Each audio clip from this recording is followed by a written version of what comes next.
है, नव युवक है, वो पद से हटा हुआ है। जिस दिन नव युवक ने जय भीम बोलने के साथ साथ बुद्धिस्ट बनने का प्रण कर लिया, उस दिन इस देश में शासन जो है बुद्धिस्टों का होगा।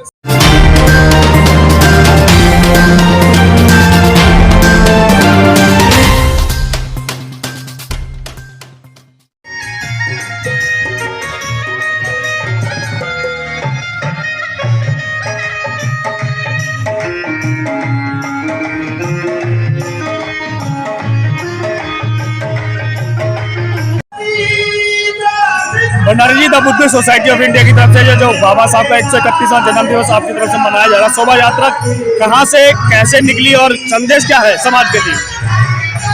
सबसे पहले तो मैं जो आपका एजी न्यूज़ है उसको मैं बहुत बहुत बधाई देता हूँ और धन्यवाद भी देता हूँ, क्योंकि आप लोग सामाजिक चेतना जागृत करते हैं और सामाजिक मामलों को उठाते रहते हैं। देखिए, ये Buddhist society of India Agra क्षेत्र की तरफ से ये कार्यक्रम आज से नहीं कम से कम 30-35 साल से लगातार होता आ रहा है। ये पहले रामनगर से स्टार्ट होता था और अब व्यवस्था को देखते हुए दिल्ली जल बोर्ड जो हमारा ऑफिस है रोहनी रोड पर, वहाँ से जो है ये स्टार्ट किया जाता है और उसके बाद में ये शादरा होते हुए शादरा जाता है और शादरे से गुरवाई मोहल्ला घूमते हुए विश्वास नगर और वापस लोन रोड पे होते हुए फिर यहाँ पर समापन इसका होता है। इसका जो मेन उद्देश्य है वो बाबा साहब के जीवन चरित्र, बाबा साहब के कार्य, तो समाज बाबा साहब के मिशन को बढ़ावा देने के लिए और लोगों में बाबा साहब के प्रति जागरूकता पैदा करने के लिए ये कार्यक्रम किया जाता है। इस कार्यक्रम में बाबा साहब से संबंधित झांकियाँ होती हैं, भगवान बुद्ध से संबंधित झांकियाँ होती हैं और ये बहुत ही शांतिपूर्वक हमारा जुलूस निकाला जाता है। देखा यह जा रहा है कि बुद्धिस्ट सोसाइटी ऑफ इंडिया के नाम से भी अब कई सोसाइटीज बना रहे हैं लोग, उनको आप क्या कहेंगे? देखिए, सोसाइटी कितने भी बन जाए इससे कोई फर्क नहीं पड़ने वाला, लेकिन अगर वो बाबा साहब के मिशन में काम करती है, सही काम करती है, तो उससे समाज को लाभ ही होता है। आप सोसाइटी बना लो, अलग बैठ जाओ बना के, अगर वो काम ना करे तो उनसे बेकार है सब। बुद्धिस्ट सोसाइटी जो हमारा ग्रुप है वो ओरिजिनल ग्रुप है, सुप्रीम कोर्ट हाई कोर्ट से जीता हुआ है। बॉम्बे हाई कोर्ट ने फैसला दिया अशोक मुकुंदराम अम्बेडकर के पक्ष में, सुप्रीम कोर्ट ने फैसला दिया अशोक मुकुंदराम अम्बेडकर के पक्ष में और वो 2 बार उसको जीते हैं 2015 में और कभी उससे पहले से काम करते आ रहे हैं। आज इसके जो अध्यक्ष हैं वो राय अम्बेडकर हैं और उसका कार्य वहाँ आज देश और विदेश सब में चल रहा है। समाज क्योंकि अपने आप को इस समय ठगासा महसूस करता है, कई सारे संगठन, कई सारी पार्टियां बनी हुई हैं, मगर सत्ता प्राप्ति की जब बात करने की कोशिश आती है तो संगठन कभी भी इकट्ठे होते दिखाई नहीं देते, ऐसा क्यों?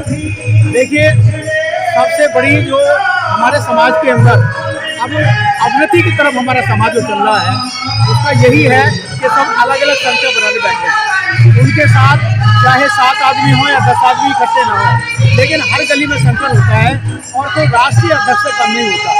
जब जगह जगह संगठन बनेंगे तो उसमें टूट पड़ती है समाज में और समाज ये सोचने के मजबूर हो जाता है कि भाई असली काम करने वाला कौन है और नकली काम करने वाला कौन है, कौन बनाया गया है। तो इससे समाज हमारा नुकसान तो हो रहा है, बहुत ज़्यादा नुकसान हो रहा है। एक आदमी जो पूरी जिंदगी अपनी सर्विस करता है और सर्विस का रिटायर हो जाता है, फिर वो नई संस्था बनाकर बैठ जाता है और बाबा साहब के मिशन को गाता है, नई संस्था बनती रहती है। इससे हमारा जो मेरा तो यही मानना है कि इससे समाज में विघटन पैदा हो रहा है और जो समाज अब से 20 साल पहले, 15 साल पहले हमारा दिल्ली प्रदेश में या शादरा क्षेत्र में बुद्धिस्ट सोसाइटी ऑफ इंडिया थी, उसमें थोड़ा फर्क तो पड़ा है। ये बिल्कुल हम इसे नेगलेक्ट नहीं कर सकते। तो कुछ लोग ऐसे हैं स्वार्थी लोग जो ना काम करते हैं और ना कुछ काम किसी को करने देते हैं। सर, अप्रैल के महीने हमें हजारों सैकड़ों संगठन दिखाई देते हैं, लेकिन बाकी 11 महीने कोई धरातल पे एक भी नहीं दिखाई देता है। देखिए, ये बिल्कुल आपने बहुत अच्छा क्वेश्चन किया है, बहुत अच्छा क्वेश्चन किया है। अम्बेडकर भवन पर, संसद भवन पर कितनी भीड़ इकट्ठी होती है। अगर ये सारी भीड़ चलती रहे, बढ़ती रहे, तो कम से कम हमारे देश का कुछ परिवर्तन और ही हो जाएगा। सिर्फ केवल बाबा साहब की जयंती के नाम पर ये लोग इकट्ठा होते हैं और उसके बाद अपने घरों में सो जाते हैं। राष्ट्रीय संगठन बनते हैं और बिगड़ते रहते हैं, लेकिन बुद्धिस्ट सोसाइटी एक ऐसा संगठन है जो बाबा साहब ने 1955 में बनाया था और वो आज भी काम कर रहा है। अभी मैं बुद्धिस्ट सोसाइटी की बात करूँ तो आज अम्बेडकर जयंती शारदा क्षेत्र में मनाई जा रही है और 24 तारीख को साउथ में 2 कार्यक्रम हमारे बुद्धिस्ट सोसाइटी के हैं।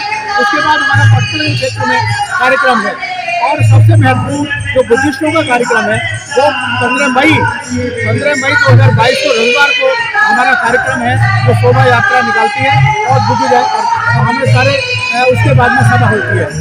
तो ये हमारे जो बुद्धिस्ट सोसाइटी है, हर महीने हम लोग काम करते रहते हैं। हमारे बहुत कार्यक्रम होते हैं, किसी के हो या ना हो, लेकिन हमारे कार्यक्रम पूरे साल होते हैं। सर, एक समय ऐसा था कि जब बुद्ध भारत की धरती से पैदा होते हैं, पूरे लगभग 56 देशों में बुद्ध इस समय कंट्रीज हैं, मगर हमारे ही देश के अंदर बुद्ध लुप्त हो गए।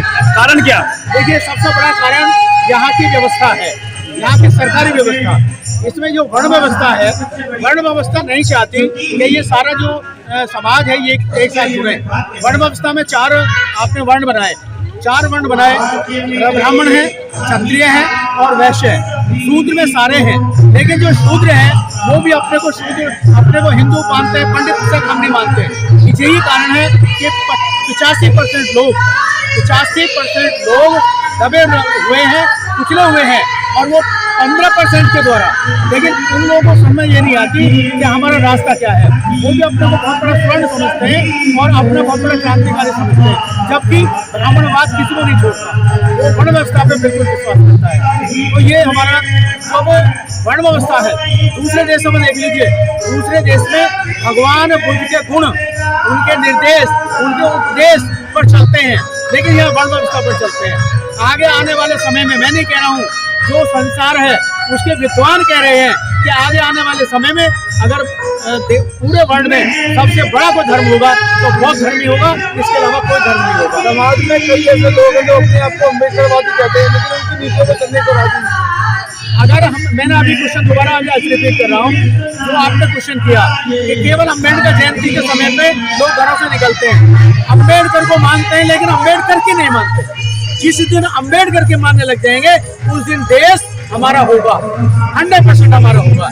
जितने भी, एक बात मैं और कहूँगा, देश तो आज हमारा ही है ना सर। आज नहीं, हम मूल्यवासी हैं, देश तो हमारा है।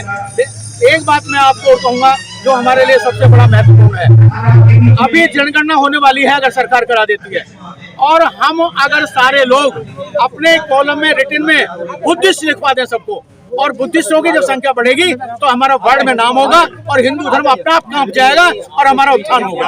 आपको लगता है कि जिस तरीके की हम बात सोच रहे हैं, क्या ये जनगणना के दौरान कुछ दिखाई भी पड़ेगा? कैसे?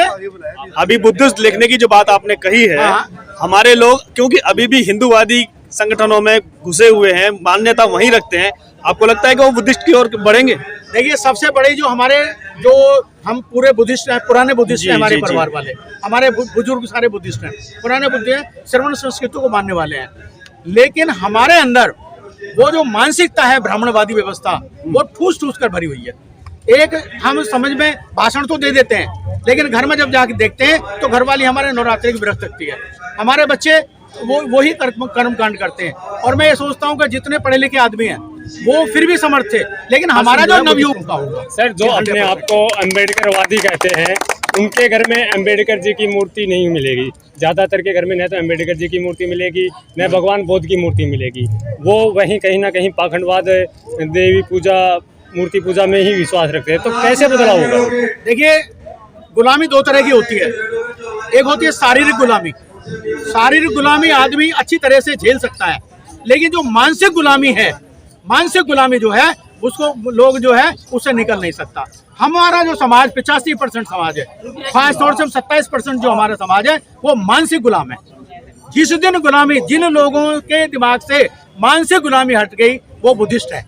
और जो लोग अभी चाहे भाषण कितने दे लें, स्टेज पर नाच लें, जय भीम कितने बोल लें, जब तक मानसिक गुलामी से वो स्वतंत्र नहीं होंगे, मानसिक गुलामी दूर नहीं होगी, जो अपने घर में बाबा साहब की फोटो नहीं लगा सकते, तो वो क्या इस दिशा में बढ़ेंगे आगे? नहीं, देखो, समाज परिवर्तन है। अभी 2 अप्रैल को जो 18 में एक क्रांति आई, वो नवयुगों की क्रांति थी। भले ही हमारे लोग संघर्ष में अलविदा हो गए, चले गए, लेकिन उनका नाम, उनका परिवार, उनका सारा कुछ जिंदा है, इतिहास बना है।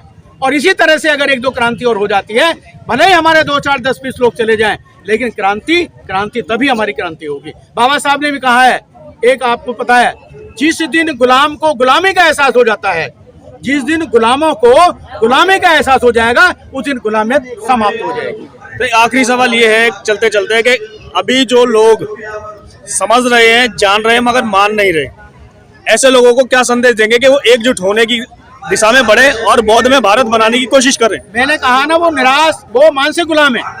कैसे हटेगी वो मानसिक गुलाम है?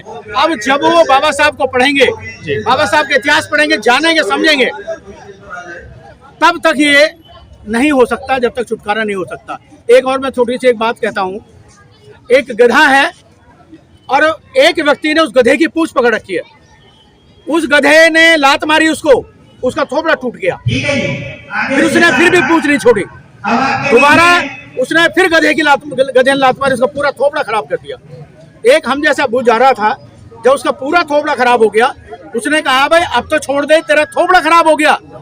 उसने कहा ये देखो कि मैंने गधे की पूंछ कितनी मजबूती से पकड़ रखी है। तो जब तक हम इस हिंदू धर्म की जड़ को, ब्राह्मणवाद को पकड़ते रहेंगे, तब तक हमारे साथ अत्याचार भी होता रहेगा, हमारी गुलामी होती रहेगी, सब कुछ होता रहेगा। मूंछ काटने पर हमारे आदमी को मार दिया जाता है, बाल बढ़ाने पर हमारे आदमी को मार दिया जाता है, पिटाई की जाती है, लेकिन हमारे दिमाग से गुलामी की मानसिकता दूर नहीं होती। जिस दिन हमारी गुलामी की मानसिकता दूर हो जाएगी, उस दिन हमारा देश संसार में सबसे बड़ा होगा। भारत में बुद्धिस्ट होंगे। एक लाइन है, हम उसे छोटा नहीं कर सकते, लेकिन उसे बड़ा तो कर सकते हैं। बड़ा हम कर सकते हैं अपने बुद्धिस्ट बन के। अगर दिल्ली में, मैं ज़्यादा बड़ी बात नहीं करता, 10% लोग जनगणना में अपने को बुद्धिस्ट लिखा देंगे, तो हमारी वैल्यू पूरे वर्ल्ड में हो जाएगी, जिसमें राजरत्न अम्बेडकर जी लगे हुए हैं। और वो एक दिन जरूर आएगा कि बाबा साहब का सपना पूरा होगा। तो अभी 2 करोड़ लोगों को भी बौद्ध में बनाने की दिल्ली में कोशिश की जा रही है, क्या लगता है कि सफल हो पाएंगे? देखो, मैं किसी की आलोचना तो नहीं करता जी, लेकिन मैं इतना जरूर कहूंगा कि चलो प्रयास है, बुद्धिस्ट बनने का प्रयास है। अगर मान लिया वो भी सफल हो जाते हैं तो बहुत अच्छी बात है, लोग बुद्धिस्ट बनेंगे ही बनेंगे।